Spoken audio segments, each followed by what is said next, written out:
What is up, everybody? Welcome back to another episode of Too Pop to Handle. I am your host, Andrew Nucatola, your pop culture best friend. And as always, I hope you guys are having a fabulous week. My sincerest apologies for leaving you guys high and dry last week and not putting out an episode. I had some stuff going on that I had to take care of and I couldn't make it work to record and get everything done. So my sincerest apologies. I hope you forgive me. I put together a jam-packed show for you guys to make up for it. So there is plenty of pop culture news on the horizon for you guys, but I hope you guys are doing well. I hope you guys, if you're in New York, you're surviving this insane random little heat wave that we're getting. I think it's 95 degrees outside right now, 87, but it was 95 degrees like an hour ago outside. It is hot. Luckily, it is going back down. So if you are dealing with this random extreme heat, I'm sending you lots of thoughts and prayers. If you hear my AC in the background, you got to deal with it because I cannot be sweaty on this podcast. I have some fun little updates for you guys. I accidentally think that I manifest this for me on the episode that I did with Jasmine. What was that? 2 weeks ago now, the Met Gala, when we talked about the Tony nominations, and I was talking about all the shows that I wanted to see. And I accidentally went to 3 Broadway shows, or 2 Broadway, 1 off Broadway, whatever, in the time that we have spoken. And I had 0 Broadway tickets, 0 anything before, like when I was doing that episode. And then out of nowhere, I was like, here, there, bus, club, another club, this theater, that theater. And I have so many thoughts, you guys. I saw the Rocky Horror Show at Studio 54, which was my top next need to see on my list. I was saying that on the episode, and then literally 48 hours after I said that on the podcast, I ended up getting a killer ticket for a killer price on the Theater app, which is theater is spelled like grinder, but it's THEATR. I got a ticket. It was like $70 with fees, which is below face value. If you're not on the Theater app and you're looking for, this is not sponsored by all means. If they would like to, please go ahead. But if you are looking for cheap theater tickets in New York City, there might be in other cities too, but I'm assuming it's just New York, download this app, because when I tell you, I see tickets for Cast the Jellicle Ball, for Moulin Rouge, for Rocky Horror, I see tickets on there for as low as $40 sometimes. It does help being in New York and being able to get there very quickly, but it was fantastic, the show, you guys. I am such a huge fan of Rocky Horror, so obviously knowing the story, knowing the music, I knew I would just enjoy the show for the premise of the show in general. But it was just so well done. Even walking into Studio 54, they make it such an immersive experience. It really feels like the entire place has been taken over by aliens, which obviously is the ending plot of the Rocky Horror Picture Show. So it just really, as soon as you walk in, there's green lights everywhere, and they just have all these fun lights and decorations all around the theater. It was fantastic. Luke Evans was unbelievable. Arguably one of the best performances I have ever seen in a Broadway show ever. And that's up there with Lea Michele Funny Girl.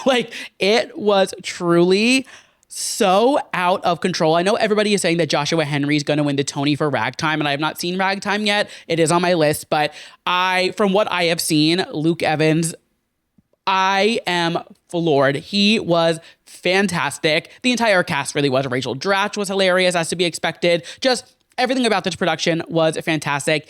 Even though it was a Broadway show, it still kept that campy tackiness that we all know and love about Rocky Horror. And it really just felt like we were at a drive-in movie theater watching a live production of it. But there was still the Broadway oohs and ahs and everything. It was fantastic. I absolutely loved it. Sam Pinkleton is such a brilliant mind, and seeing this production just further proved that we need more Sam Pinkleton productions on Broadway ASAP.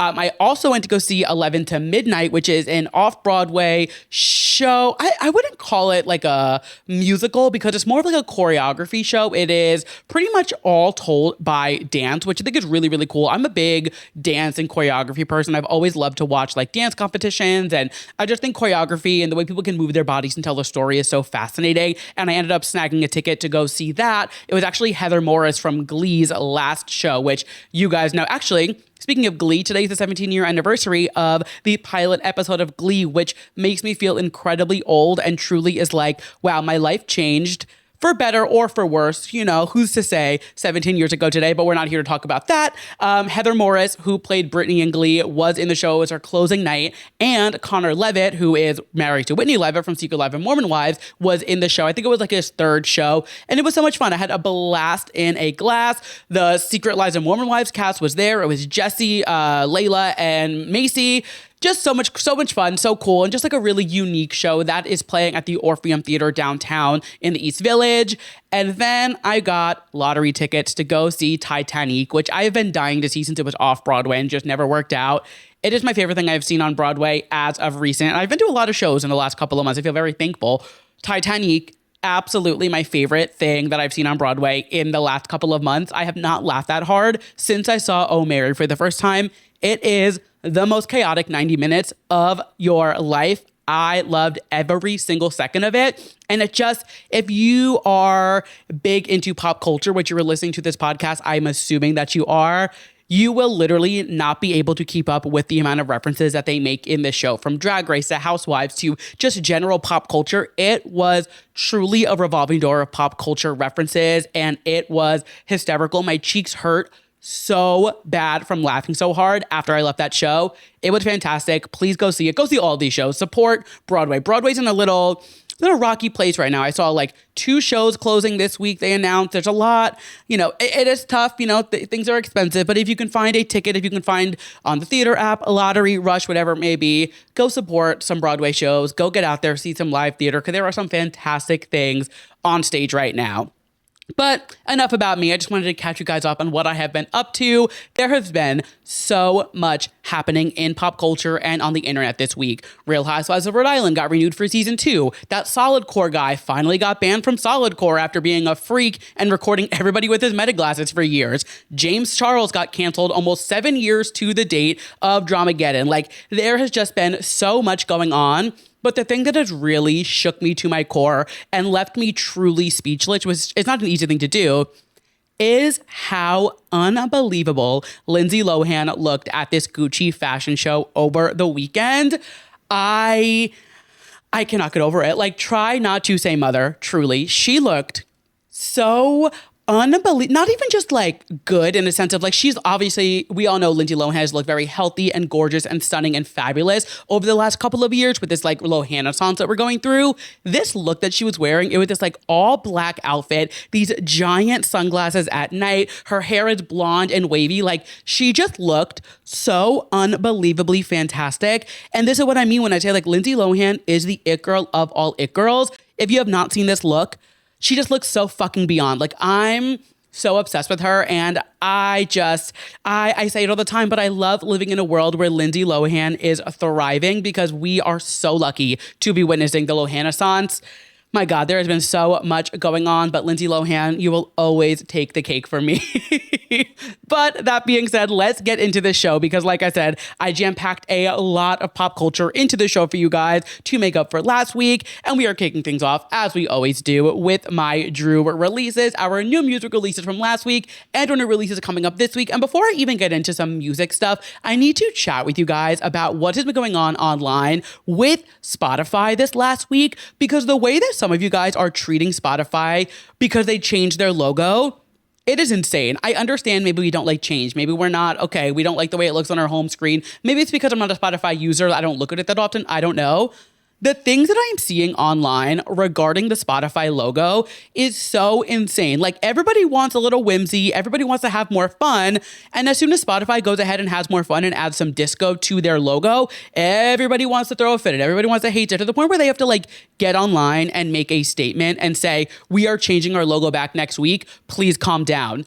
You guys, you really, I think we blew that out of proportion a little bit. There was something's going on. There's some unresolved trauma with the way that you guys reacted to this Spotify logo change, because it was not that serious. And I didn't think it was like that bad. I mean, I do love a disco ball. I love a little glittery moment. So like, who knows? But like, the way that you guys acted over the Spotify logo change is not okay. Please relax. Please, get some fresh air, have some water, go touch some grass.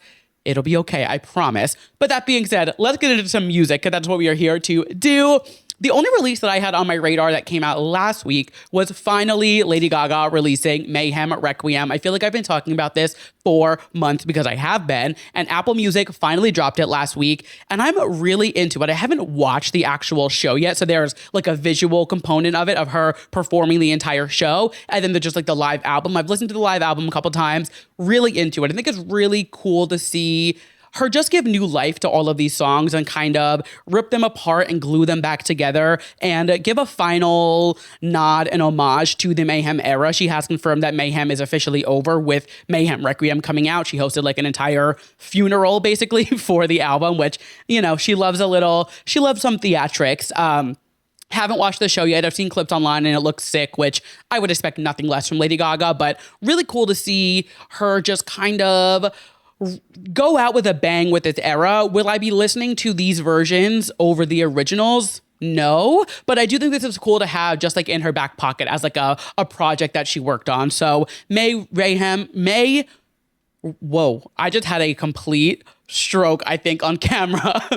May Mayhem rest in peace, and you know, she will live on forever. It was a fabulous era, from Abracadabra debuting at the Grammys to the Coachella performance to the tour to just everything in between. Mayhem was such a fun era, and I'm very happy that we got to live through it together on the podcast, and I'm very tuned in to see what Gaga does next. And that's all I really had on my radar from last week, but we have some fun things coming up this week. Olivia Rodrigo is dropping the second single from her upcoming album. The single is called The Cure, and she's saying it is her favorite song on the album and one of her favorite songs that she has ever released. And I loved Drop Dead. I thought it was a great lead single. So I'm very excited to see how she follows it up and what is next for this new era. And speaking of people who are in new eras, Charli XCX is coming out with a new single this Thursday called Spring Summer 26 or SS26. And we haven't talked yet since Charli's dropped rock music and kind of gone into this whole endeavor with this new era. So I figured we would chat really quick about that because there's a lot to say. We obviously covered everything about Charli and the British Vogue cover and how she was saying she's now going to be making rock music and kind of pivoting into a new kind of sound. Now, whether or not she meant she was actually going to be diving into the rock genre, or she was like playing with the interviewer and was like, oh yeah, I'm making rock music, and then she released a song called Rock Music, as opposed to making actual rock music, like the genre. I don't really know what the drive behind it was, but I feel like people are a little bit overreacting to rock music. People are really not vibing with it, and I don't think it's anything groundbreaking or like the best song I've ever heard in my life, but if you listen to Charli XCX and you know her music and you've followed her career for however long amount of time pre-Brat, you know that Charli always kind of experiments with something new, and she's always kind of just making art to make art. And this song sounds very 1975-esque to me. Like, it sounds like this could be like a 1975 track that got cut and she took it and kind of reworked it and, you know, just Charli XCX-ified it. I'm into it. I think it's fun. Charli XCX lyrics are never going to be like the most prolific, incredible things in the world. Sometimes they are. Most of the time they're not. She's more of just like a storyteller with her lyrics. So there's been a lot of, you know, hubba bubba online about how people feel about this song. I'm into it. I don't love it. I don't hate it. I'm kind of very neutral, but I am very curious how the rest of this era is going to go, because the day after she dropped rock music, she released a new song called I Keep on Thinking About You Every Single Day and Night, only on her Finsta, called B-Sides, which was previously 360 Brat, but also on the B-side of the rock music 7-inch vinyl that she released. So I'm curious how she's going to approach this like B-sides kind of vibe, because if she's going to release a B-side song with every single, that could be cool and kind of a fun way to just kind of like create art without wanting to be chart hungry or caring how it does, you know, numbers wise or anything. It could just be like, I want to make art just to simply make art. So I am into that. And then with this new song, Spring Summer 26, she announced it via a Substack post, which I thought was really interesting because Substack is a emerging platform, I would say. I think people are slowly coming onto it. And of course, I have my newsletter there and I love Substack. I think it's such a fun community that just exists on the platform in and of itself, which is actually why I chose to launch my newsletter there, because it is a social media platform and a blog and a newsletter all in one. It's almost like Tumblr and Twitter and MailChimp kind of had a baby, and that is Substack. Twitter before it went bad and got crazy and, the whole whatever you want to call it of that. But, when Twitter was good, it was great. And that's kind of how I feel with Substack. So Charlie is now on Substack. She's done a few posts, but she releases this thing on Monday. So yeah, yesterday. And then she announces this single is coming out this Thursday. And she sent out like a little invite. It said you were invited to attend the presentation of Charlie XCX SS26, directed by Torso, who also who also directed the Von Dutch music video. So, seeing some people and collaborators carry over from Brat, which is to be expected. Charlie, I feel like, keeps her producers and her directors and everything very close. And she likes to kind of have that like tight knit family kind of vibe, with A.G. Cook and just everyone she works with. There's a very a tightness there. So I'm excited to see like what another single. I'm not considering I Keep On Thinking About You Every Day and Night as a single because she didn't actually release it to streaming or anything. I think it's more of just like a track she wanted to release coinciding with rock music. So I'm curious to see like what the next single from this era. Also curious if like this is actually going to be an album or she's just doing kind of like a droplet cycle, because she did that with, what was it, Focus and was it Focus and No Angel that were droplets? She had like that like purple era.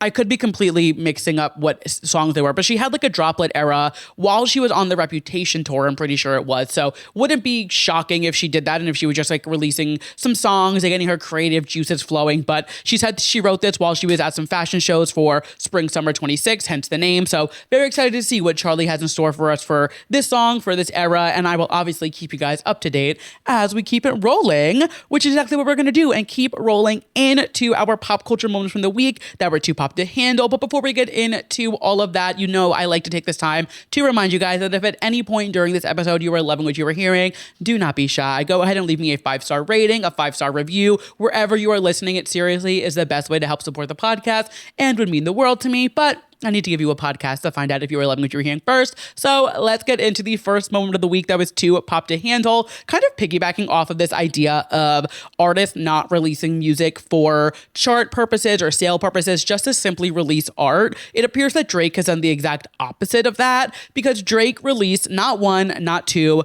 but 3 albums last week. And like, I say this with all due respect, what does Drake possibly have to say that requires 3 albums worth of music? Genuinely. Like, was therapy not an option? Did you lose your journal? Like, I just don't understand what he has to say that needs not 1, not 2, but 3. A triple album drop is insane. And I said the same thing when Taylor Swift dropped Tortured Poets Apartment. I was excited. I was into it, but I was like, I'm overwhelmed. And in response to that, I honestly don't listen to the anthem. I mean, I don't really listen to Tortured Poets Apartment at all, but I don't listen to the anthology, and I don't think I've listened to a majority of it. And I know they always say, oh my God, it's the best album, part of the album. You got to go to it.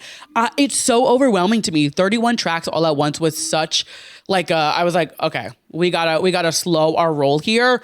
And now Drake is releasing 3 albums all at once. It just seems kind of like noise pollution. And there's this whole theory that like maybe he was doing it because he wanted to go independent and he had 3 more albums left in his contract before he could break free from UMG, which is also totally fair. And when you consider the fact that he was trying to sue UMG for the Not Like Us drama, and they won in the lawsuit, and there was just like a whole dramatic moment there, which we all know Drake is a very dramatic artist, so I'm not surprised that he's bringing the drama in anything he does. But people are still saying, they're like, oh, he wanted to break out of that. And I understand that. I get that.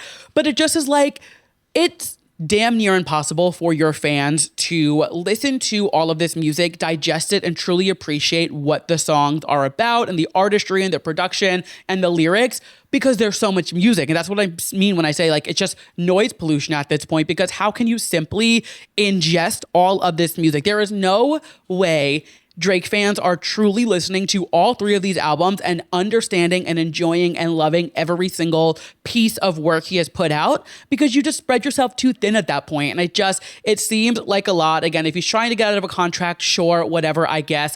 But like, what happened to OVO Records? Was that not his own record label already? I don't know. I honestly, I used to be a really, really big Drake fan. I mean, anybody who knows me pre-podcast, my Twitter handle for years, I'm talking probably over a decade was at Andrew's Fancy, huh? Which was a reference to the Drake song, Fancy, oh you fancy, huh? It was my Twitter handle, I think literally from high school up until 2023. And I only changed it because I was launching the podcast and I wanted all of my personal handles to match up just to like, you know, for things to kind of flow, which is ironic now because I literally don't use Twitter ever, but that's besides the point. So I was a very big Drake fan. I've seen him live. I was always listening to his albums when they came out. And I like, he had an era where he really was like one of the greatest rappers.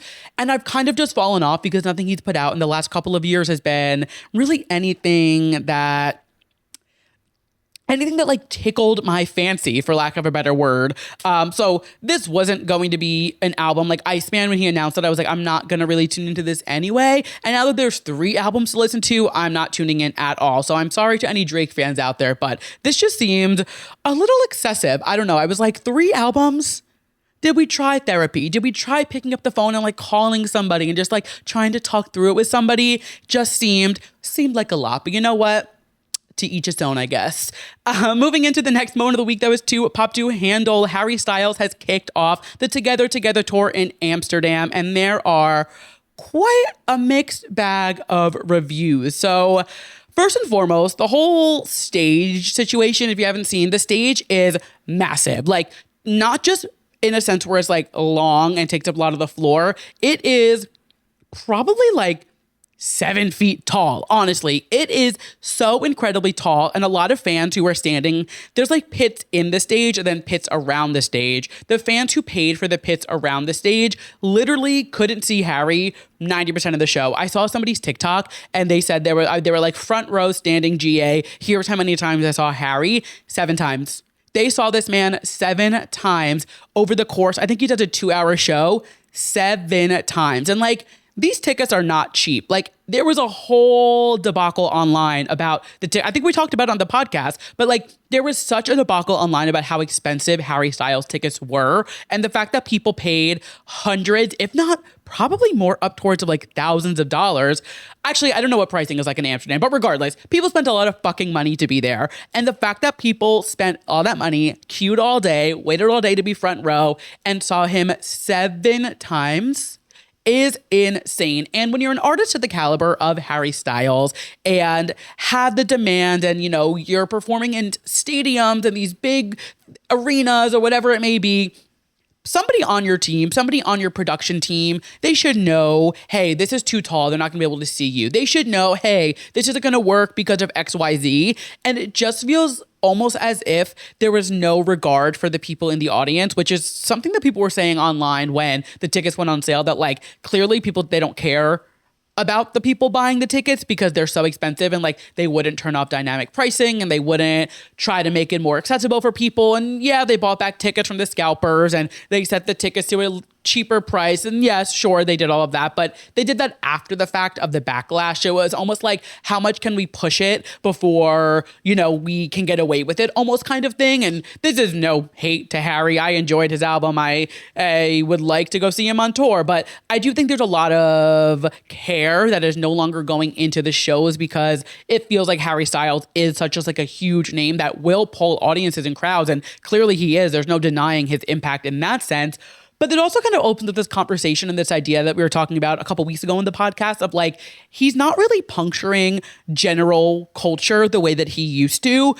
A couple of years ago, if Harry Styles got engaged, the world would be turned upside down. Think about the day that Zayn left One Direction.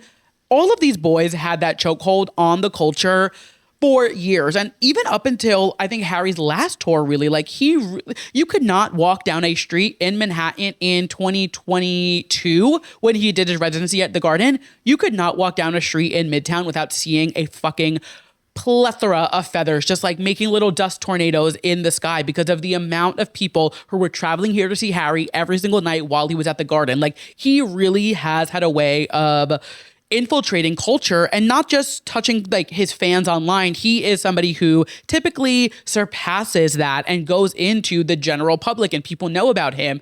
And even his engagement to Zoe Kravitz, it really made no noise. And I don't even think it's a matter of the fact that like they didn't announce it themselves. It was kind of just like word of mouth and then somebody from People announced it. That is news that should have broken through and like been a bigger thing. And I kind of feel like it came and went and just was like, okay, cool. Like, whatever. And it kind of feels that way like with his album and his tour as well. And again, this is not to say that he is a flop or whatever. I know people always have their things to say online. This is just a general like culture criticism that I'm noticing, is that like he's not really packing a punch the way that he once was. And I'm even seeing like people online being a little more what's the word? I guess critical about the way that he is performing. And there was even people being like, at the end of the show, he doesn't even like say goodbye. The song, he like finished the song. There's no confetti. There's no like sign off. The song like ends and he walks off stage, which sure, yeah, that is how you end a show. But like, wave a little bit, say goodbye, say this is my last song. Apparently it was a very abrupt ending. Of course, I wasn't there. I don't know what exactly went down, but from what I saw, it did seem very abrupt. And I saw multiple different people being a little like, oh, that was kind of disingenuous to just like leave the stage the way that you did.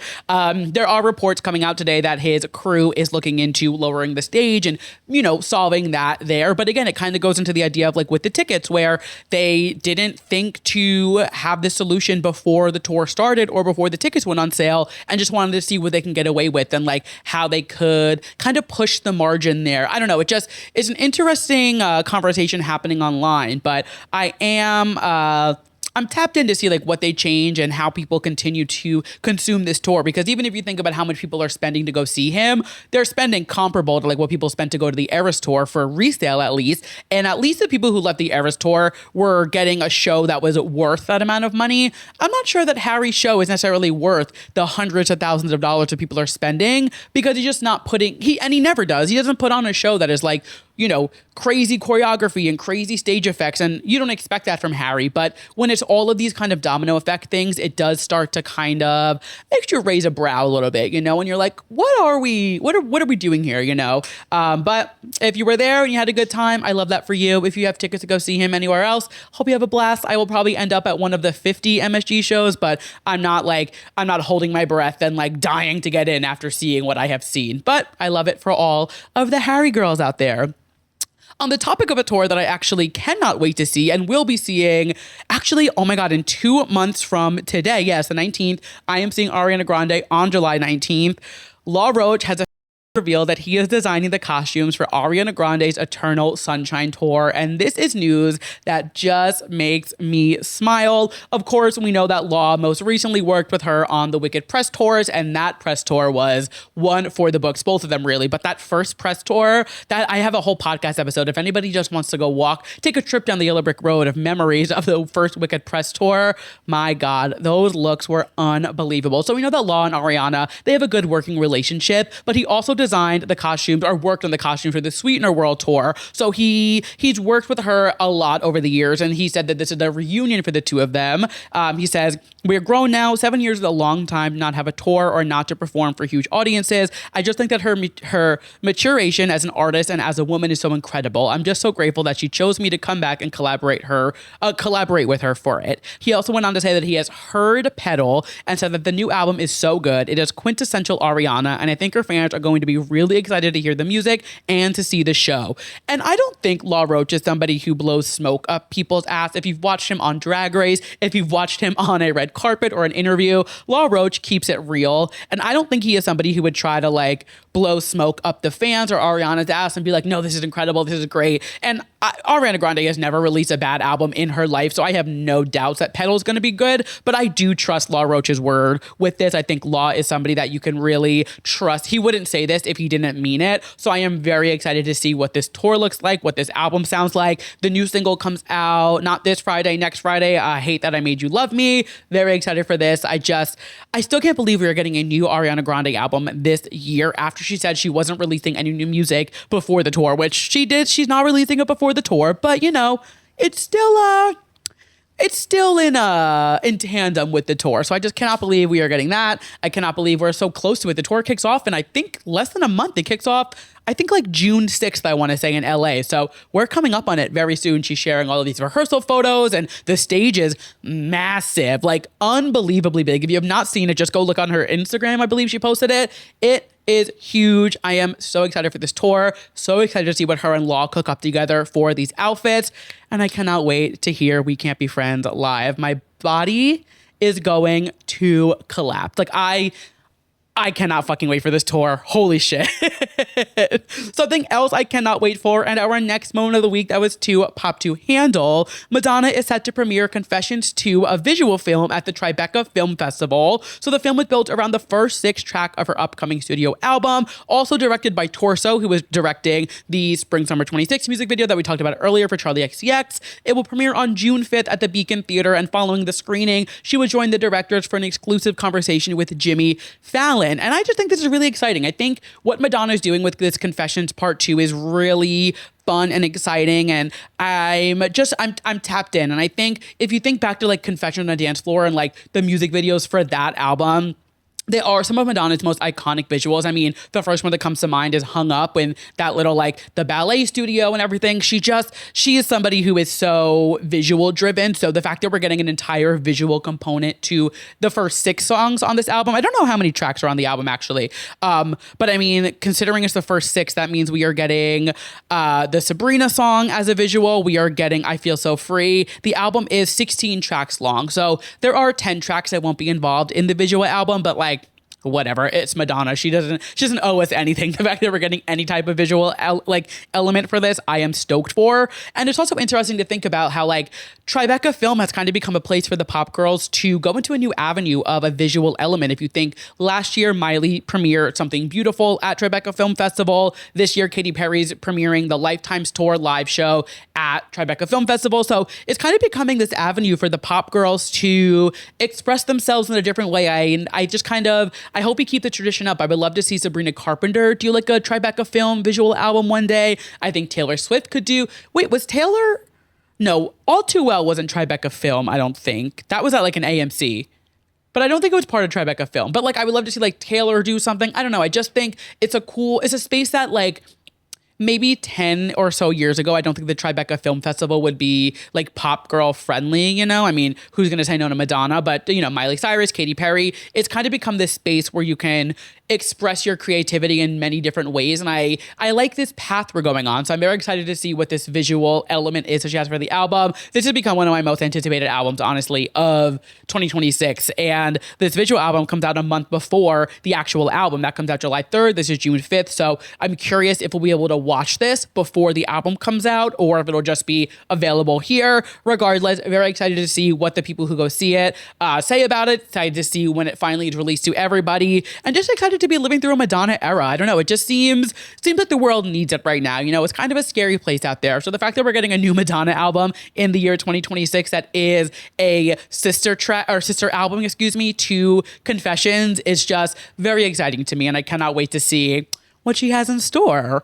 Moving into the next topic is, you know, something that I can kind of wait to see what is in store. The Jonas Brothers are launching their own podcast on iHeart Radio called Hey Jonas. And now, if you know me, you know that the Jonas Brothers and I, we go way back. Those are my boys. A lot of the reason I have the friends that I do, the reason I am on the internet the way that I am, is because of the Jonas Brothers. And I will, you know, always love them. I'll always go see them. And I will always be involved in the conversation. However, I'm a little confused at this podcast, but we'll get to that in a second. So they teased this forever ago. If you follow them on Instagram, I want to say this was like right before the 20th anniversary or maybe right before JonasCon or something. They posted a photo in a podcast studio and then it literally just kind of got hung out to dry and they never spoke about it again. And now it is coming to fruition. I believe it was Kevin or Nick. They're both doing press right now. One of them said that the podcast is now coming to fruition because they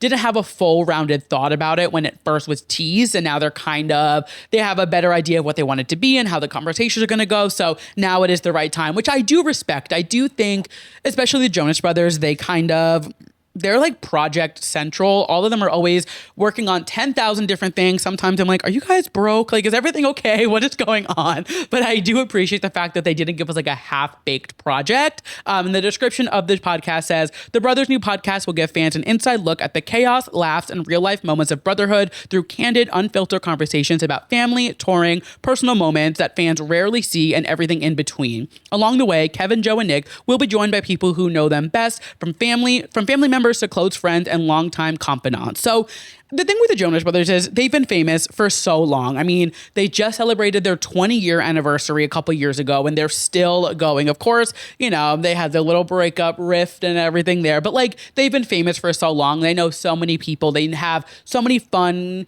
connections within the music industry. And something that's really cool about them, if you're not a big fan and you don't know, their band that they still play with, or at least some of the band and some of the people that they tour with, like their management and their creative team, are the people that have worked with them literally since they formed as a band back 2005, 2006. Like John Taylor, all of them have been with them for so long and they still are with them, and they've become part of like this bigger family thing with the Jonas Brothers and their fandom and everything like that. So there are a lot of really cool conversations that can be had on this podcast. My only concern is like, are those conversations going to be had on the podcast, or is this going to become like three straight men sitting on a couch chatting with their friends about like anything and everything, which is also fine. Like that's also, you know, their fans are so dedicated that they will eat up any type of content that they give them. I just don't know if this is something that is like necessarily required from them. But again, I'm not going to like rule it out before it comes out or anything. But going back to this idea of them being famous for so long, they've shared a lot with us. They say in this that, you know, things that we haven't heard or seen from them before. But when you think about it, they have had documentaries, they've had movies, they do live chats, they would be posting on YouTube all the time. They've had the Living the Dream miniseries on Disney Channel, Fan Family Experience, real ones out there. Remember Cambio, which was their like artist to fan portal that they created on top of Team Jonas and Fan Family Experience. Like these boys they've told us these stories. We know that Nick was discovered in a barbershop. We know that like Nick and Joe performed at Jingle Ball without Kevin and Kevin was upset about it. Like we know all of these like deep cut stories they've told us so many times over and over and over again. So I am curious what kind of content they're going to share that they haven't already shared before. But again, I'm not going to rule this out before it actually comes to fruition. I will always root for them. They've been such a huge part of my entire being and just like my friendships and the career and the life that I've built. So obviously I'll tune in, but my hopes aren't the highest, which I think is kind of how I just approach Jonas Brothers content these days, which sounds really shady, but as somebody who I have Jonas Brothers tattoos. I have, you know, I've been around, I've been through it, and I've stuck through all of it. I'm allowed to say it. You know, I've earned the badge of honor to be able to be like, I keep my expectations low with these boys these days, and that's fine.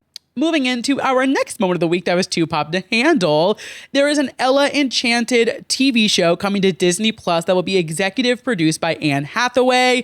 The series is now in an early stages of development, and it keeps the basic premise of the movie and Gail Carson Levine's book that it was basically, oh my God, am I okay? That it was loosely based on. So this is exciting. I mean, I don't know if I necessarily need an Ella Enchanted TV show. I do love the movie. I think it is very fun. And it's one of those movies that I would always like put on when I was younger and just, it was like a comfort movie. I haven't watched it in years. But I do think in a world that we're living in right now where nostalgia is the biggest ticket to sell anything, and remakes and retellings of things like this is something that there is definitely an audience for. And I think having Anne Hathaway signed on to this is an absolute must. That was a really big moment in her career in the sense of just like she was singing, she was coming off of Princess Diaries, and just, you know, she was really on this like up and up in that era of her career. So seeing this come to fruition and kind of just coming to light with her and as an executive producer is very exciting. I did think that Anne Hathaway would take a breather after the last year that she's had. I mean, she has 5 movies coming out this year. She has literally been nonstop on press tours, and she's already kicking off the Odyssey at the Met Gala like we were talking about last week. I feel like she will not stop, but I guess maybe being behind the scenes and not on camera is kind of flexing different muscles for her. I mean, it definitely is. She doesn't need to learn lines or anything, but maybe like executive producing is a different type of lift for her where she doesn't feel so worked all the time. But I'm like, God damn, between you and Zendaya, I don't know who was working harder this year. Like, you guys just will not stop. She did go ahead and release a statement saying that, like so many of you, I was introduced to Disney as a child, learning how to dream and tell stories. Playing Mia in Princess Diaries became this magical portal that opened up my whole life. And now with the Devil Wears Prada franchise, these 2 films that have shaped my career the most are at the same wonderful home. And I am so honored to be a part of the family. And she is, of course, becoming a Disney legend in August. And though it's not technically a Disney Disney movie, Ella Enchanted. There is some tie with like Miramax. I believe Disney has partial ownership or something. So it's not a Disney movie per se, but it is in that Disney family. So she is very wrapped up in the whole Disney of it all. And she's, like I said, becoming a Disney legend with all of this stuff going on. This is very exciting for her. And I trust that with her behind the scenes of it, it will be worth its while. It will be very good. I'm very excited to see who they cast, because you have to imagine if Anne Hathaway's executive producing a TV show about a movie that she made so many years ago. When it comes to the person playing Ella in this, she's going to be very picky with it. So I'm curious, maybe we'll get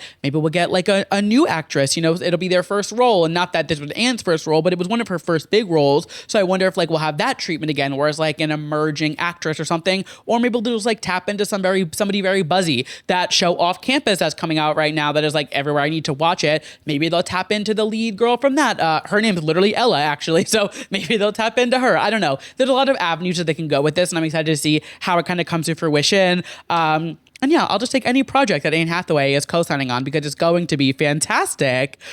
Speaking of things that are always going to be fantastic, is a Nancy Meyers movie. And of course, the exciting thing about this next story we're talking about is the fact that we are getting Nancy Meyers' first film since 2015. But the new story about this, if you have not seen, is that Apple Martin, Gwyneth Paltrow and Chris Martin's daughter, is set to make her acting debut in the new film. So rewinding a little bit, Nancy Meyers is getting ready to release her first film since 2015, since The Intern, starring Anne Hathaway. Funny enough, it all ties together. It is a semi-autobiographical film that follows a young filmmaker and a producer who fell in love, create a successful hit together, break up, and then are subsequently forced to reunite for a high-profile project featuring volatile stars. So it is loosely based on her life. So very fun to see that she's kind of like coming back with the story that is loosely based on her success and everything that she's gone through in the industry. But I mean, a Nancy Meyers film, it's always going to hit. The Parent Trap, The Holiday, It's Complicated, Father the Bride, The Intern. Like, Nancy Meyers is just such a treat when it comes to all the things that she touches. And the fact that we're getting a new movie from her is so exciting, and I cannot wait. Has a huge list of stars signed on already. Penelope Cruz, Kieran Culkin, Jude Law, Owen Wilson, Tony Hale, and of course, like I said, Apple Martin making her acting debut. The movie is slated to release on December 25th, 2027, so a huge blockbuster. I mean, getting a Christmas Day release is a huge feat for any movie, so seeing all of this, very exciting. It's checking all the boxes, and again, anything Nancy Meyers touches, I'm signed up for, so I am stoked for this. However, what I need to say about this news, Apple Martin, who I would say Apple Martin is like the first Nepo baby I was ever aware of. Like, she is the first Nepo baby I remember being born. I remember like all the articles coming out. Oh my God, they named their child Apple. Like, it was the biggest deal in the world when Gwyneth and Chris named their child Apple. And the fact that Apple Martin is 22 years old, I have never felt older in my life. Like, I remember so vividly when the news that Gwyneth Paltrow and Chris Martin were expecting was announced, and then when they had the baby and named her Apple, and it was on the cover of Us Weekly, and every newspaper, every tabloid, I'd be in the grocery store line with my family looking at these covers of Chris and Gwyneth, and they were like, baby named Apple. It was like the first weird celebrity baby. I mean, I guess Michael Jackson with Blanket does kind of take the cake there, but that was the Michael Jackson of it all, kind of like takes away from that because it's like to be expected. But with Gwyneth and Chris, it was like, whoa, there's this Hollywood couple, you know, whole whatever kind of thing, and they're naming their kid Apple. And I remember this so vividly. So when I read this headline, it's like Apple Martin making her acting debut, I'm like, oh my God, she's gonna play like the cute teenage daughter. No, this is a grown woman. This is a grown woman who is 22 years old, and I cannot believe that it has been 22 years since I stood in the grocery store aisle line and read the fact that Chris Martin and Gwyneth Paltrow named their daughter Apple. It is absolutely insane. But if I keep talking about it, I will continue to feel incredibly old, but very excited for a new Nancy Meyers film to be coming out in the next year. So we have like a year and change for this to come out. Very, very excited for this. And then moving into the final moment of the week that was just too pop to handle. I told you I packed a lot into this episode, and we have our TV recap, and we have our yes and mess. But let's get into the news story kind of heard all around the internet this week. Paper Magazine released a list of their pop culture, pop music mother and daughter duos, and it has taken the world by storm. So it was all birthed from Madonna and Sabrina performing at Coachella together and then releasing their single together. And the writer of the article went ahead and was like, I didn't ever realize that Madonna and Sabrina were a mother-daughter duo until I saw them on stage and it finally clicked. And she said in the article that this is not like dream casting as much as like stylistic choices. So I hear obviously dream casting, that is like people who look alike. And there are some people on this list who look nothing alike. So I get what she's saying in that. But when I hear stylistic choices, I think like sonically and also like culturally impactful kind of ways. So as I'm reading this list and as the majority of, it was like the gay internet taking this by storm, but the majority of the internet taking this by storm, I have some thoughts. So I put together some alternates to their list and also just some people that I think that they left out. There's definitely some gaps in this list. So they proposed their first one, like I said, Madonna and Sabrina, which I don't agree with at all. I guess maybe I can get what they're saying with the idea of Sabrina being a little like provocative and cheeky and like with the Man's Best Friend album cover. Sure, I guess. But I just don't think Madonna and Sabrina are the same kind of risque as each other. You know, when you think back to Madonna, like a Virgin and like Hard Candy, like she was so ahead of so many times that like Sabrina couldn't do what Sabrina does if it wasn't for Madonna, nor any pop star really could. And I feel like a better pairing for Sabrina would be with Miley. I feel like Miley could be considered a Madonna daughter. You know, this is such a crazy thing to be saying, but you guys get what I'm saying. I feel like Miley could be considered a Madonna daughter because she really like pushed it with the whole Bangers era and Dead Pets to a point that Sabrina just would never do. But I do feel like Sabrina could be Miley's daughter, especially considering like she won the Miley World competition back when she was like 7 years old. And like there is that like Disney star breaking out into like this new kind of thing. And it's definitely a watered down approach, but I almost pair Sabrina and Miley. I guess you could argue Sabrina and Taylor as well. But if you're thinking like career kind of trajectory, I do pair Miley and Sabrina together more. But of course, I don't want to leave Madonna daughterless. So I have some people who I think could be tied there. Like I said, Miley could definitely be tied as like a Madonna daughter. You could also argue Dolly Parton, but I think Madonna and Miley in terms of like controversy kind of thing, they fit a little bit more. This is obviously controversial and definitely not the case, but I kind of almost see it as like they hate each other, mother-daughter relationship. But like, there's no denying that like Gaga is Madonna's daughter in some aspects, right? Like there's undeniably influence there. And I think obviously there's been some drama and, you know, there's a mutual respect now, whatever. But like when Born This Way came out, like we all remember all those allegations of her copying Madonna and all of that jazz and everything. I think Gaga is a better fit as a Madonna daughter and they just like hate each other kind of thing. You know, maybe she's like, she gave her up for adoption and then she like rediscovered her from like 23andMe or something. I kind of get that vibe. But then more of like actual sound is like actual like makes sense and could see this more of a fit. I think Britney Spears and Madonna are the mother-daughter duo here. I mean, let alone Madonna kissing her and Christina Aguilera at the VMAs that year. Britney just had these performances that were always really controversial, you know, the snake and everything Britney did was always talked about, which is also why I kind of tie Miley. Maybe Miley is a Britney daughter, actually. Maybe it's Madonna and Britney and then Britney, Miley. Maybe that's the connection there. Maybe that's what I'm missing. But then there's also a conversation that I'll get into later about like Tate McRae being Britney's daughter and Addison Rae. There's a connection there. So we'll get to that. But I just don't think Madonna Sabrina is the mother-daughter duo there. The next one that Paper put out is Beyonce and Zara Larsson, which I do understand and I do see. I mean, Zara talked about Beyonce nonstop in interviews.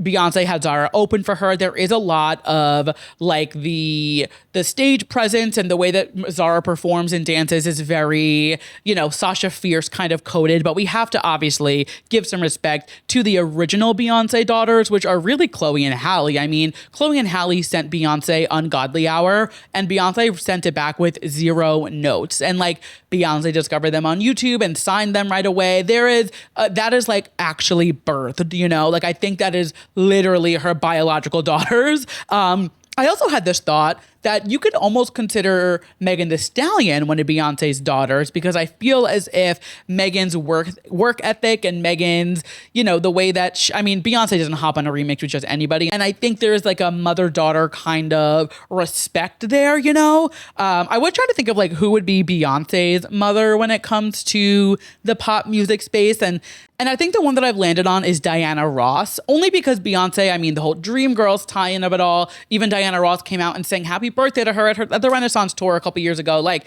there is that actual like mother-daughter kind of vibe there. And Beyonce has always been so inspired by Diana Ross. Also Donna Summer. Beyonce's been sampling Donna Summer in her music forever, since the beginning of her career. So I could kind of see that being, a combo as well. But I also feel like Beyonce is so heavily inspired by so many different artists that it is hard to say. You could argue Tina Turner as well. There's a lot of artists that Beyonce is heavily influenced by, that she consistently references and samples and brings up. But I think Diana Ross would be like my final definite answer if I had to pick one. Of course, Mama Tina, no one's going to replace her. But, if I had to, put some puzzle pieces together, I think I would go Beyonce, Diana Ross, or Diana Ross with Beyonce, excuse me. Next up on Paper's list was Janet Jackson and Tinashe, which I'm okay with. I'm fine with that. Tinashe is very inspired by her. She talks about her all the time. She sampled her recently, so I can see where, that kind of play falls into place there. Then they said Britney Spears and Addison Rae, which people are it's like a 50-50 split, because you guys know, I've been subscribed to the Addison Rae everything since she debuted. Like, I am 10 toes down on the Addison Rae train, but I can see where the general public wouldn't agree that she is one of Britney's daughters. I think Addison is we know she is heavily inspired by Britney Spears. There is no denying that. She says it constantly. Those paparazzi photos of her reading her book, like, she is constantly trying to pay homage to Britney, which I think does kind of get the wires crossed in a sense of, is it like her daughter, or is she paying homage to her? Like, is she inspired by and following in her footsteps, or is she just recreating and cosplaying parts of her career, which I think is admirable both ways. Like I said, I'm 10 toes down on Addison Rae. That's my girl. But I don't know, that the general public would sign off on Addison Rae as Britney Spears' daughter. I don't know if they would sign off on this either, but I do kind of think from a performing standpoint, I think Tate McRae almost falls under the Britney Spears daughter more. And follow me here, because if you watch old Britney Spears performance videos and you just look at the way she would dance and control her body and the pop stardom, say what you want about Tate McRae, she's not my favorite person in the world either, but the girl can perform really on like a crazy caliber. Like, she really knows how to bring a star power and energy, choreography, maybe not vocals, but Britney didn't always have the best vocals either. She definitely, I think Britney vocals are better than a Tate vocal, but I think, it's that same idea of like those crisp, sharp movements, the way that Tate McRae is such a incredible dancer, the same way that Britney was. So I would almost argue the two of them in some retrospect. I don't know. I can see why people are upset about Addison and wouldn't totally agree, but I also see where Addison is completely tied to Britney. So I don't swear that off. I do think that does exist in some type of universe, but I think there could be two. There's space for two people on this family tree, because Britney, she's multifaceted. She got a lot of sides to her, as we know. The next one on this list was actually one that I was really stoked to see. Lady Gaga and Jade, I totally agree with. Jade's entire That Showbiz Baby, the Encore edition, is inspired by Lady Gaga's The Fame Monster EP. So I think Jade draws so much inspiration from Gaga. It's so evident in her performance. Just the way that she brings her music to life is the exact same way that Lady Gaga always has. But I also want to open up a conversation about Chappell Roan being one of Gaga's daughters. And I guess Chappell might say she's like a Hannah Montana, Miley Cyrus daughter, but I tie Chappell more to a Gaga in the performance art that she does and the looks and the concepts. more than I would like a Miley Hannah kind of vibe. And yeah, maybe Chapel wants to live that double life of like when she's on stage, she's a pop star, but when she is out and about, you know, doing her thing, she's a normal person, very Miley Stewart, Hannah Montana. But I think on a stage, I would say Chapel Roan is also a Lady Gaga's, like one of Lady Gaga's daughters. But I loved seeing Jade being tied to her because I don't think Jade gets enough credit in the pop space. I actually was out this weekend and I met some like friends of friends and we were just chatting about like the music that we're loving, and none of them had listened to Jade's album. And I was like, you guys, I haven't done my job. Like I have not done my job enough to get people on the Jade train. I told them all, save it on your phone right now. Add this to your Spotify because it is incredible. I don't know if they listened to it yet. I should follow up, but I loved seeing Jade on this list, so that made me very happy. Next up on Paper's list, I had Imogen Heap and Pink Panthers, which I can see. I wouldn't pair them together organically, but I think especially in like the production standpoint, I see where the two of them were like they're not in production of their music, but in the sense of like them being producers. I definitely see the tie there. Then Kylie Minogue and Rose Gray. I don't know enough about Rose Gray, and I feel like I should. I feel like I would really vibe with her music, but I can't really say much on that one there. Similar to the next one, Bjork and FKA Twigs. I don't dislike either of them, but I don't listen to either of them enough to be like, oh yeah, I see the connections there. So can't speak on that. What I can speak on is the fact that they said that Nicole Scherzinger is Tate McRae's mother. I don't see this even for a little bit, and not because either of them are more or less talented than the other. They just both exist in such different lanes of performing. And like, yes, Nicole and the Pussycat Dolls, they were dancing, doing their thing.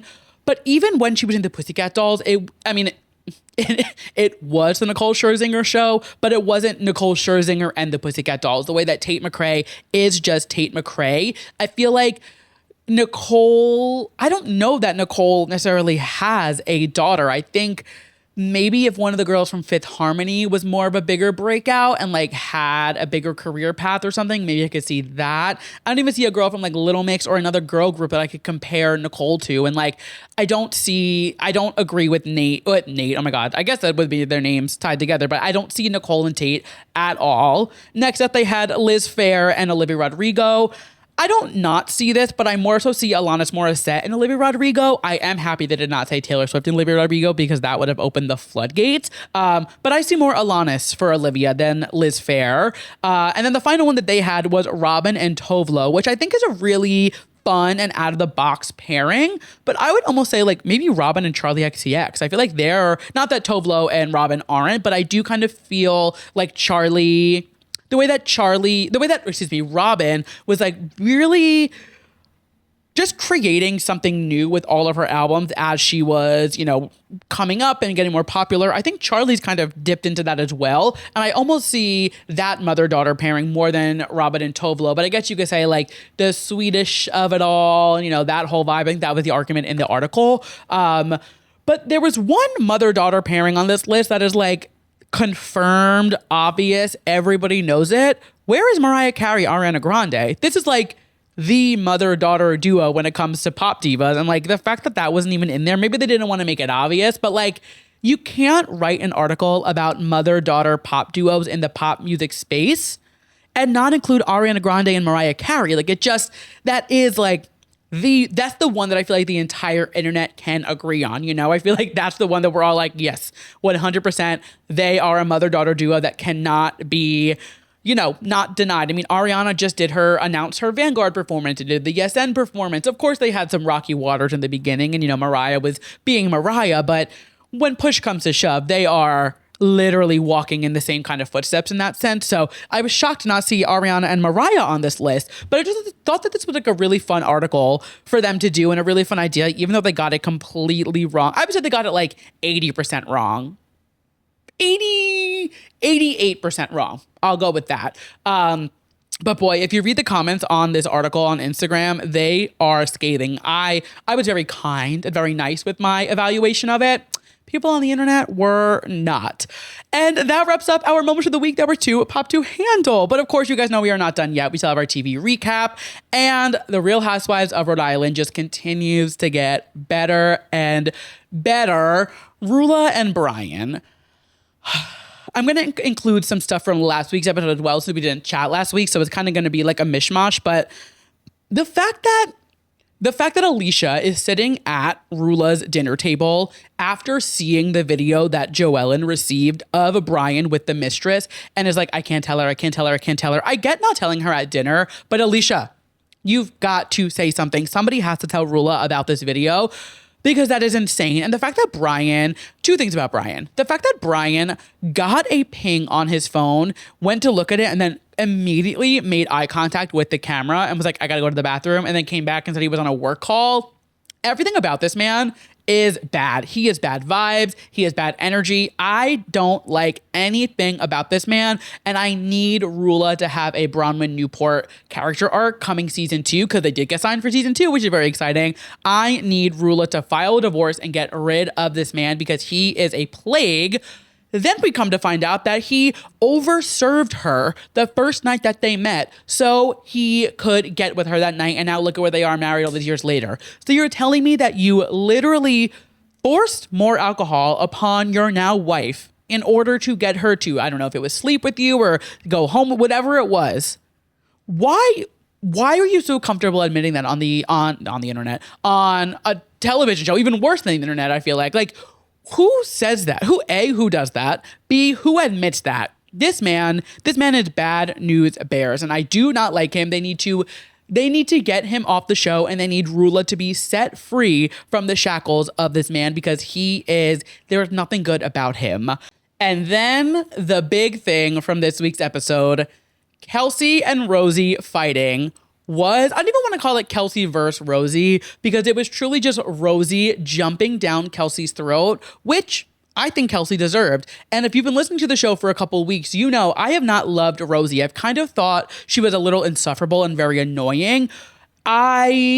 She's turning on me now. I am slowly becoming a Rosie fan and supporter because the way that she chewed Kelsey up and spit her out during this fight, this was exactly what the Housewives need. This is the drama that we want from a Housewives franchise. And like I said, we're getting it 6 episodes into the series. This is incredible. First of all, the fact that Kelsey pulled up to her house announcing this whole square foot drama on the mic, whether it was a joke or not, it was obnoxious. And if she would have went inside and apologized to Rosie, I think it would have been fine. I think Rosie would have been like, nope, we're good. I understand. It's all fine. Because Rosie even had the floor plans out, willing to joke about it with her. There was clearly a silly hee hee ha ha moment happening or wanting to be happened, when she got there. But the fact that Kelsey was not apologizing and seeing where Rosie was coming from, especially because she was doing it in her driveway for everybody to hear and the sirens going off, it was just very obnoxious. And I was very disappointed to see that Kelsey didn't see her wrongdoings there, And then Rosie just went for it. And the thing with this fight was it wasn't just Rosie yelling things at her that she had done to her. Rosie was hitting below the belt in a way that was so... It wasn't, you can't even say that she was wrong for doing it because everything she said was factual, and the things that she was yelling to her are things that, for the most part, Kelsey has come at Rosie for. She had the issue with her not posting her haircut, and I said on this podcast, I agree with Kelsey. Rosie should have posted her haircut because Rosie is always digging for drama. But then we watched Kelsey continue to bring up the 8,000 square feet or the this or the that and everything going on there. Rosie let her have it. And honestly, I'm kind of glad that she did. I feel like Kelsey kind of needed to hear that because she was poking the bear and don't bring a knife to a gunfight. If you're going to show up to an already kind of heated situation, even though you guys, you mended things and you were there to cut her hair and make a good situation out of something that wasn't so great a couple weeks ago, you still walked in there guns a-blazing outside of the house and then didn't understand why she was upset and didn't even have it in you to apologize. I think Rosie going in on her the way that she did was 100% warranted and needed, and calling her a slam pig, that's going down in housewife history. I'm sorry. That was incredible. Saying you sucking dick and winning a pageant is not a career. She let her have it in a way that we haven't seen on Housewives in quite some time. This was incredible. I was obsessed. Rosie, you are slowly winning me over. Not there just yet. I'm gonna need some more, convincing there. And don't get me wrong, I don't dislike Kelsey after this by all means. I don't think Kelsey's a bad person. I love Kelsey's confessionals. I love Kelsey's storylines that she does. But I think in the Kelsey versus Rosie situation, I've got to go with Rosie on this. Like, Rosie really chewed her up and spit her out in a way that was so necessary and so not tastefully done. I don't know if I would use the word, but so correctly done is how I'll put it. But like I said, this show is unbelievable. If you were not watching, get on the fucking bandwagon. They already got signed for a season 2. Like, this show is so good and so juicy. I cannot get enough of it. And on the other hand, we have a RuPaul's Drag Race All-Stars Season 11, which is nuts that we're on Season 11 of All-Stars. We have 3 episodes out, so I'm obviously not going to recap all 3 episodes because we would be here for an entire hour and a half just talking about Drag Race. But I figured I'd do some like TLDR quick just about like little things I want to chat about and just kind of pick up on regular recaps going into next week's episode, just because, like I said, 3 episodes is not possible to recap in one podcast episode. But we have seen bracket 1 from start to finish. And if you were listening to last year when I recapped All Stars, I like the brackets. I think it's a really fun way to get to see more of each queen. When there's only 6 girls in the workroom, they're not competing for screen time the way that they are when there's like 12 girls in the workroom. So I enjoy the bracket system. What I don't enjoy is the point system, but we'll get there in just a second. For bracket 1, we had Morphine, Lucky Stars, Mystique Summers, Morgan McMichaels, Dawn, and Akira. Dawn had my favorite entrance look for sure. I thought it was really very true to Dawn, but a little elevated. It's like what we saw on season 16 from Dawn, but just up a little bit of a notch, which is what you want on All Stars. But I've got to give some love to Morphine for that Ladybug entrance look because that was so incredible. The memes of that, of like the ladybug from A Bug's Life looking like Morphine, were some of my favorite moments on Twitter when her season was airing. And seeing that was just so full circle. And I'm just so happy to see Morphine like happy and healthy and back on the show. I mean, for 3 episodes at least, but we'll get there. But like knowing what she went through with her accident and everything, and now seeing her go back and compete, really, really heartwarming. Mystique and Morgan really like history when it comes to Drag Race. You think about the whole Untucked of it all. Like the 2 of them really have shaped what Untucked became. So seeing them in the same bracket together all these years later, Morgan's been back, but Mystique has not been back. So seeing this whole, little situation happening, it was fun to watch. And Akira Davenport, one of my all-time faves. I just love her, and seeing her back on my screen makes me so happy. I do think it's crazy that only 2 queens from each bracket are moving forward, but I'm sure there'll be some, rigor that they pull, and there's like, oh, this person, they already had the comeback queen. There's going to be something that happens, but the fact that they're competing for just 2 spots is crazy. Like, that is very cutthroat. Like I said, I don't like the point system. I don't think it is fair. Because yeah, sure, the top queens get awarded with points, but then all of the girls getting an MVQ point and being able to give it away to somebody that they want, they were already seeing alliances. We're watching Morphine and Lucky Star, Morphine and Dawn, Akira and Morgan. Then we're watching Lucky Star say, I never wanted to do an alliance, and completely screwing Morphine over. Like, there's so many ways that the points skew the competition in a way that just doesn't sit right with me. I don't know. If you guys like the point system, let me know why in the comments. Maybe I'm just not seeing it in the right way. I did appreciate that Morgan and Mystique were playing a fair game with them and gave Akira their points, because she did help everybody in the workroom. And yeah, maybe I'm biased because I love Akira, but I was happy to see them playing a fair game and giving them to somebody who actually deserved the points rather than sticking to an alliance. I also think the lip sync songs have been great so far this season. They're really, Fergalicious. Hello, sign me up for anything, Fergie. I am all into this. And I think the lip sync songs have been fun. The lip syncs have been really good. That's the thing with All Stars. It's fun that the winners are lip syncing against each other, because it's they're lip syncing for points and they're trying to stay longer, but they're not lip syncing to not get eliminated. So they're having fun with it, but still just going so much, not harder, I don't want to say, because obviously if you're going to get eliminated, you're going to go a little bit harder, but they're able to lip sync in a carefree way, almost the way that they would do it at a bar, because they don't have to worry about being sent home after the lip sync. So I think in that sense, I really like the top 2 lip syncing, and getting to see them just kind of continue to ride this high and be all right, I want that extra fucking point. I'm going to win this thing. Yeah, great lip sync so far. Kudos to Dawn being in the top 3 every single week. week. We love to see that. And we love to see Dawn and Akira moving into the semifinal. So very excited with that. I would have loved to see Morphine continue through the competition a little bit longer, but I mean, you know, it is what it is. This was my favorite bracket from everything. Like, out of all the girls in the groups, this was my favorite one for sure. It was hard for me to pick who I would want. But I think Dawn and Akira, or Morphine and Akira, would be my, you know, my picks who I would want to see continue. So I'm very happy with Dawn and Akira. And I'm excited to kick off bracket 2 this Friday, which we will recap next week as one does. And with that, we have made it to the final segment of this week's episode. It is time for my yes and my mess. We end every single episode of Too Pop to Handle with a yes, something I am loving, and a mess, something I am not loving. And we always start things on a high note. And because I left you guys high and dry last week, and because I couldn't pick between these two things, I am going to give you 2 yeses this week. So my first yes of the week is Barbara Palvin and Dylan Sprouse announcing their pregnancy on the carpet of the Cannes Film Festival. This is just iconic in so many ways. One, I love this couple. I think they're so cool, and just like a couple that we are not always seeing or hearing about, except for the last couple of weeks. We've heard about them a lot because of their house being fully like invaded and Dylan holding the guy at gunpoint. But you know, it doesn't happen every week, thank God.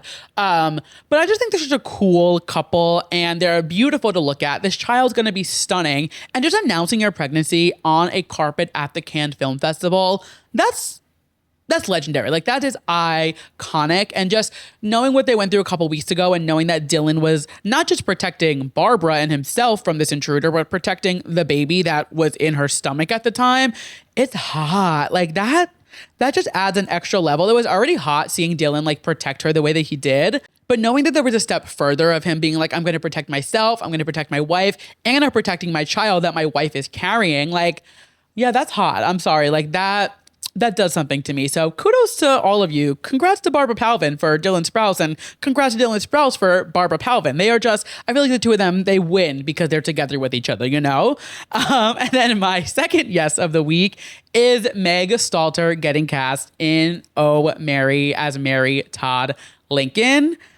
I can't even imagine the amount of insane energy that's going to ring through the Lyceum when Meg Stalter performs as Mary in this show. And I can't fucking wait. I cannot wait to see how unhinged Meg Stalter is as Mary Todd Lincoln. It's going to burn the Lyceum Theater down. Like, that theater is never going to be the same after Hurricane Meg Stalter rummages through that place. And I can't wait to see it. This is incredible casting, as it always is for Oh, Mary. I mean, they just don't miss with the people that they pick for Mary. This is next level. I am so stoked for this. And switching gears to my mess, something I am not loving. What the fuck is going on, you guys, with Spencer Pratt? Why are people genuinely entertaining the idea of Spencer Pratt as the mayor of LA? We have let him girl boss too close to the sun after everything that happened to him and Heidi, which that was warranted. Spencer and Heidi went through a lot with the fires. They did a lot of great work getting people resources and raising money and everything. I'm fine with that. But this is what happens when we let straight white men have a little too much power and it goes to their head. We do not need any more reality stars in politics. Look at what's happening to our country right now with Donald Trump, a reality star, as our president. Why are people genuinely signing on and co-signing Spencer Pratt as the mayor of LA as if he has any experience or understanding of what goes into running a city? I just feel like we need to reel it in. And like, maybe, you know, I am in a privileged situation because Zohran Mamdani is my mayor. Thank you very much. I like to remind you guys every single day that I did vote for him, and I am so beyond thrilled to have that cutie patootie in office as the mayor of New York. But like, you guys have got to get it together before Spencer Pratt gets elected as your mayor in LA. And I'm serious. Like, you've got to stand 10 toes down and buckle in and do something before Spencer Pratt becomes your mayor. Because if he becomes your mayor, good luck, Charlie. Like we've got to be fucking serious. Like we have got to be serious for a second and make sure that does not happen. But you know what? Godspeed. Godspeed to all of you. I don't vote there. I voted for my cutie patootie, and I am set and content here in New York City, sending love and prayers to LA if this happens. But please encourage your friends. Do not vote for this man. Please do not follow suit to like all these stupid celebrities who are co-signing his bullshit online because they're trend setting and jumping on whatever. Please. By Sabrina Carpenter. Oh, Lordy Lord. It is so good to be back and chatting with you guys. I know it was only a week, but I always just miss you guys. You know, I go a week of the podcast and I'm sad. I think I love recording the podcast more than you guys probably like listening to it. Like I have a blast and a glass sitting in my living room and talking to a microphone by myself for an hour and change every single week. But with that, our time has come to an end. Thank you guys so much for listening to this week's episode of Too Pop to Handle. If you're listening to us as a podcast and you loved what you were hearing, go ahead and leave me a 5-star rating. If you're watching us on YouTube, make sure you hit subscribe, drop a comment, hit like. You know the drill, all the buttons but unsubscribe. If you would like some extra moments for the week that were too pop to handle in between podcast episodes, head over to our Substack. I will have it linked down below, or it is just toopoptohandle.substack.com, and subscribe to my weekly newsletter Popping In, where I share extra moments of the week that were too pop to handle in between podcast episodes. And if all of that is not enough, you can always follow me on my social media platforms at Andrew Nucatola or at Too Pop to Handle across all platforms, because you guys know I can never shut up and I'm always posting somewhere on some platform, saying something in a text post, in a video post. If I could send carrier pigeons to you guys, I would. But you know what? We're not there yet. Maybe one day. But until then, I will catch you guys next week. Bye.